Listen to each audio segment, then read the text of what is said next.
UAP are in our airspace, but they are grossly underreported. These sightings are not rare or isolated, they are routine. Military aircrew and commercial pilots, trained observers whose lives depend on accurate identification, are frequently witnessing these phenomena. Multi-decade UAP crash retrieval and reverse engineering program. Pointing north-south and moving very abruptly over the water. There were no rotors, no rotor wash, or any sign of visible control surfaces like wings. It was far superior to anything that we had on time, have today, or are looking to develop in the next 10 years. Last month, a House subcommittee met to hear testimony from several military officers to tell their stories of close encounters and UFOs, contending that the White House, the CIA, and the Pentagon are concealing evidence of UFOs that could pose a potentially deadly risk to our national security. The three witnesses, all ex-military officers, gave sworn testimony that has led the American public to wonder whether there really is extraterrestrial life on Earth, and also led to the creation of some pretty excellent memes and TikTok commentary. But this public and congressional interest in UFOs is nothing new. Since the end of World War II, the US government, either overtly or covertly, has been keeping its eye on the skies for anything unusual, and collecting reports from military officers, commercial pilots, and civilians who claim to have seen UFOs or come into contact with extraterrestrial life. For about that same amount of time, conspiracy theories have abounded about what the government knows or doesn't know. From Roswell and Area 51 to spy balloons being shot out of the sky to last month's hearings in which one officer claimed that non-human aircraft were recovered, potentially containing alien remains. This has all created fodder for government distrust and conspiracy theories to thrive. Is this mass hysteria about UFOs unfounded? Is the government trying to distract us from what's actually going on behind the scenes? Does the military have a secret trove of alien remains that it's hiding from us? The answer involves everyone from QAnon conspiracy theorists to multiple US presidents. This is how aliens and UFOs are being used to distract us all. Roll the intro.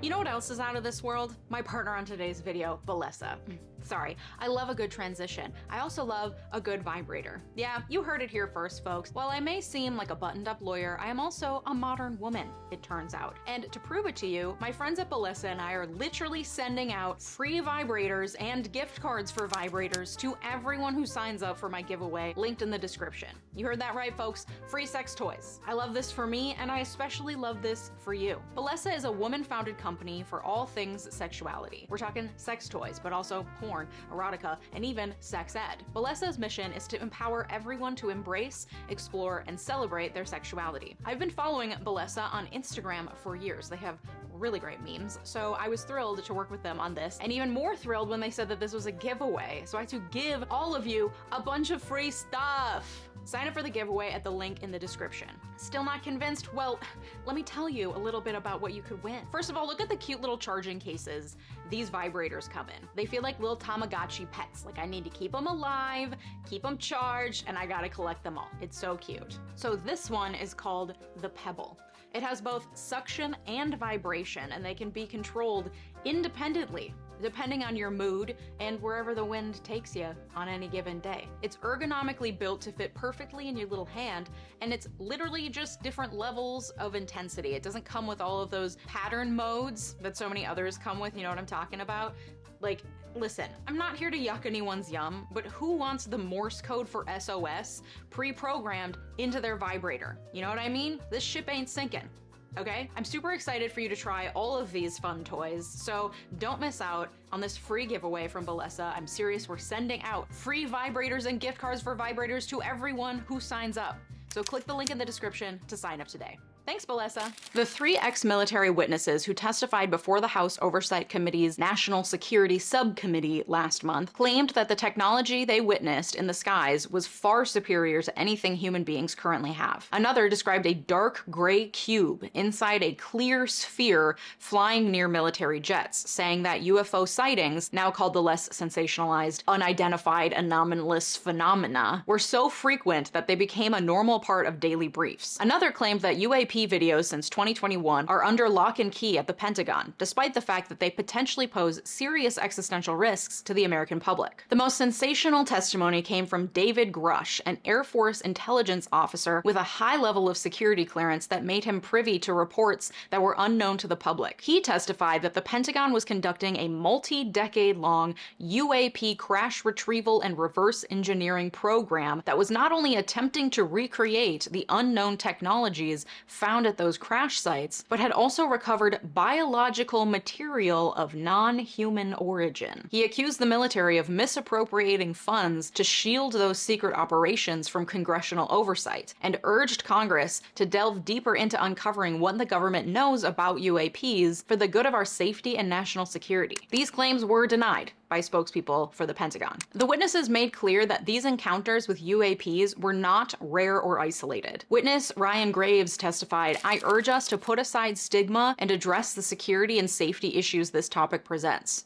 If UAP are foreign drones, it is an urgent national security problem. If it is something else, it is an issue for science. In either case, unidentified objects are a concern for flight safety. The American people deserve to know what is happening in our skies. It is long overdue." And it is true that calls for greater governmental transparency regarding its investigations and knowledge of UFOs have a long history, but the governmental response has been varied, and the public reaction has followed suit. Stories about aliens and life on other planets have been around for as long as humans have been able to conceive of such a possibility, but the modern-day obsession with UFOs and extraterrestrial encounters developed as a direct result of World War II, the atomic bomb, and the ensuing Cold War. The Second World War was the impetus to unprecedented developments in the technology and science of warfare, from submarines to aerial technologies to surveillance technologies to weapons technologies like the aerial rocket attacks that decimated London and the atomic bombs that ended the war and fundamentally changed the way humans engaged with conflict on Earth forever.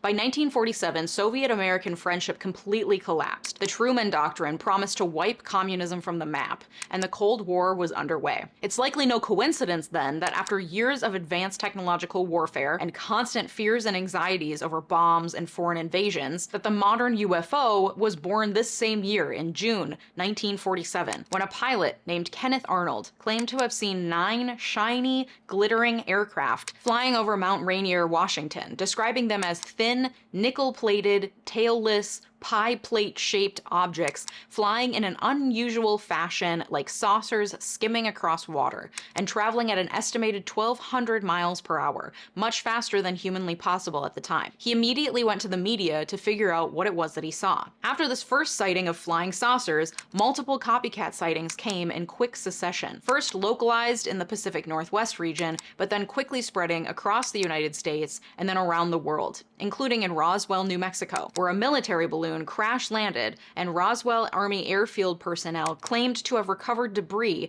including a flying disc. This incident would be used decades later to fuel the Roswell Area 51 conspiracy theory that the debris were from an alien spaceship and was being covered up by the government. While these claims have been thoroughly debunked over the nearly 50 years since the theory took root, it is true that the US government was keenly aware of and concerned about these early UFO sightings, so soon after the end of the Second World War. These reported sightings obviously raised alarms given the tensions around the post-war world and the now constant looming specter of nuclear warfare. We were in a race for technological advancement against the Soviets. Could it be that they were winning and sending their advanced technologies here to spy on us? The Army had another concern as well. Could this hysteria over unidentified objects lead to such chaos that it would block essential channels of communication and be used as a psychological weapon by foreign enemies? By 1948, the first UFO task force, Project Sign, was convened to collect and evaluate information relating to UFO sightings, with the idea that UFOs could be a real national security concern. According to official reports, the task force found that almost all sightings stemmed from misinterpretation of known objects, hoaxes, or mass hysteria and hallucination. A new project, Grudge, was created to try to alleviate public anxiety over UFOs. They did this through a public relations campaign that attempted to persuade the public that UFOs were nothing unusual and were easily explained by weather phenomena, optical illusions, planets, meteors, balloons, and conventional aircraft. This included an active campaign in media, TV, and movies movies to try to make the idea of UFOs as ridiculous and illegitimate as possible, to dissuade the general public from taking reports of UFOs seriously. This coincided with a dramatic increase in pop culture interest in aliens and space life, including later the creation of iconic movies and TV shows like science fiction theater and Twilight Zone. Despite public fervor, the officials behind Project Sign and Grudge investigations found no evidence that the UFOs were advanced foreign weapons and concluded that they did not threaten U.S. security. The projects were terminated in 1949. But of course, the government's attempt to calm fears by attributing the sightings to mundane explanations like weather phenomena or trying to cover up the sightings altogether had the opposite effect, making it seem like the government was covering up a vast conspiracy, leading to the first modern alien conspiracies to take root. And UFO sightings continued all across the country. The threat came home to Washington, D.C. in 1952. The Korean War was raging, and in July, radar at Washington National Airport and Andrews Air Force Base caught a series of mysterious blips multiple times throughout the month. The Air Force attempted to intercept the blips but found nothing. This caused headlines across the country, leading the White House to demand to know what was happening. Later, a Civil Aeronautics Administration investigation confirmed that the radar blips were quite common and were caused by temperature fluctuations. The problem, however, is that not only were American civilians spooked by war and ongoing threat of nuclear attacks, so too was the government. I think we often forget that our government and all of its agencies and the army are all run by humans. Like, as you age, you realize that we're all here just absolutely winging it. No one knows what they're doing. That's what they're doing in the government as well, okay? So they were also naturally predisposed to be spooked, just like the average civilians were at the time. And so immediately, the U.S. Air Force Director of Intelligence, Major General Charles P. Cabell, ordered a new UFO project to be started in 1952. Named Project Blue Book, this project became a major Air Force effort to study UFOs that lasted for decades. During this same time, the CIA, which had been keeping its eye on UFO issues for years, created special study groups to review the spate of sightings in 1952 and beyond. The group found that most UFO sightings could be easily explained. For example, after reviewing film taken of a UFO sighting near Tremonton, Utah, and one near Great Falls, Montana, the panel concluded that the images on the Tremonton film were caused by sunlight reflecting off seagulls, and that the images at Great Falls were sunlight reflecting off the surface of two Air Force interceptors. However, it was recommended that the CIA continue to monitor the problem while concealing its interest from the media and the public, quote, in view of their probable alarmist tendencies. This pattern continued for decades. A spate of UFO sightings would spook the government, the White House would wonder what was going on with UFOs, the CIA would evaluate the latest sightings and findings and confirm that nothing had changed and there was still no evidence that UFOs posed a real threat to national security. Public distrust of the CIA would push them to release reports. Those reports would be highly redacted out of concern for national security, causing greater distrust in the government and the creation of more conspiracy theories, and on and on and on. Any special panels or reports done by outside scientists and agencies of the CIA's handling of UFO sightings would be debunked by ufologists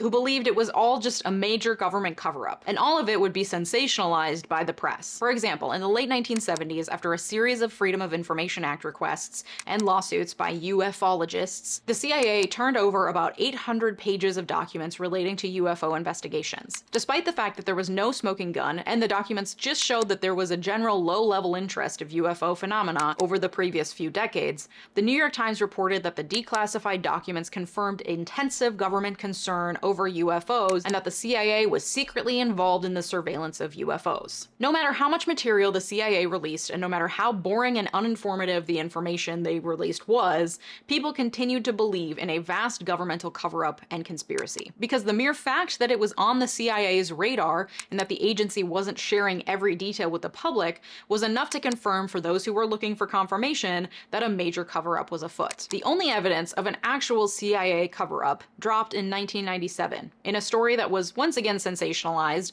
by the New York Times under the headline, CIA Admits Government Lied About UFO Sightings. A CIA study was released that confirmed that during the 50s and 60s, the Air Force was testing U-2 and SR-71 spy planes for foreign use. They were doing so above U.S. skies. Those planes fly at 60 to 80,000 feet, much higher than commercial airplanes, and were initially painted silver but then switched to black to further conceal them from civilians civilian or foreign government detection. Many of the UFO sightings that the Air Force received in that time were attributable to the testing of those planes. The Air Force didn't acknowledge the existence of the planes or the flights at that time because that would, of course, defeat the whole purpose. But that doesn't make a great headline, so the New York Times spun it as the military lying to the American public about the true nature of many unidentified flying objects in an effort to hide its growing fleets of spy planes. Like, yes, okay, I hate government secrets as much as the next guy, but also, like, where do you think our billions of military tax dollars go to? Uniforms and boots? There's a lot of shit we don't know about. That doesn't necessarily mean it's a conspiracy. It could just mean that it would be bad for the delicate balance of international peace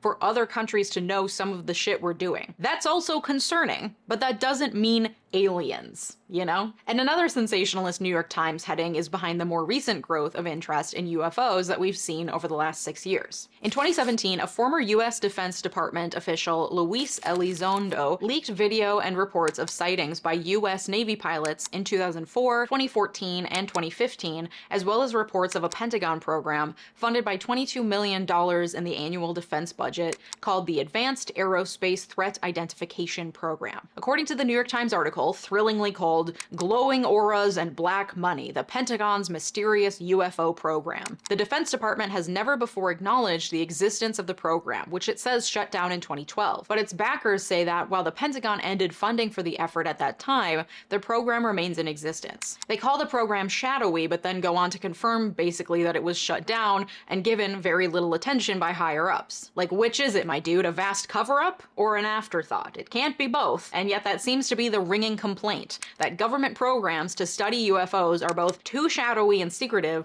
while also not being robust enough. So what you're telling me is, per usual, the government has identified a problem but isn't doing much to effectively address it.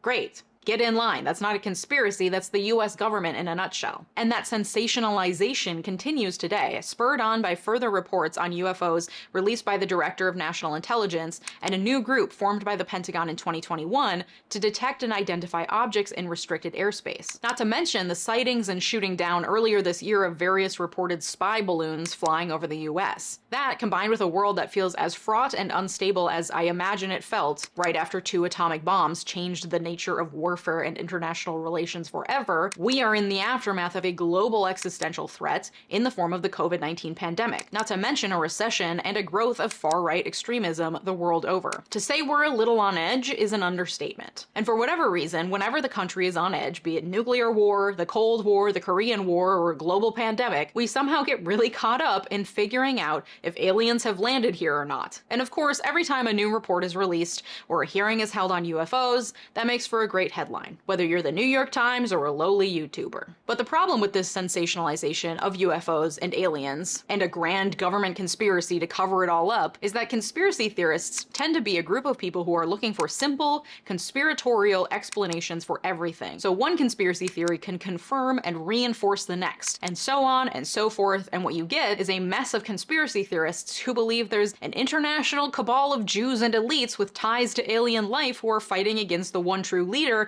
in an attempt to exterminate any person who questions their authority or fights against the New World Order. As of 2021, 30% of Republicans believed that Trump would be reinstated as president. 50% believed that Donald Trump was still the real president. A quarter of Republican voters believed that the anti-Semitic QAnon conspiracy theories, including that a deep state controls American society and the world through satanic rituals and human sacrifice, is at least partially, if not entirely, true. 30% of Republicans refused COVID vaccines at the height of the pandemic. And this predisposition to believe in conspiracy theories overlaps with itself. This overlap is exhibited, for example, when Marjorie Taylor Greene suggests that Jewish bankers are taking over the world with Jewish space lasers. Because it's really a symptom of a larger problem, one of people, mostly white men, who can't handle the changing social climate and who coalesce around the idea of rejected knowledge. The idea that there's a secret body of knowledge that can tell a person how the world really works, but that knowledge is being hidden away from the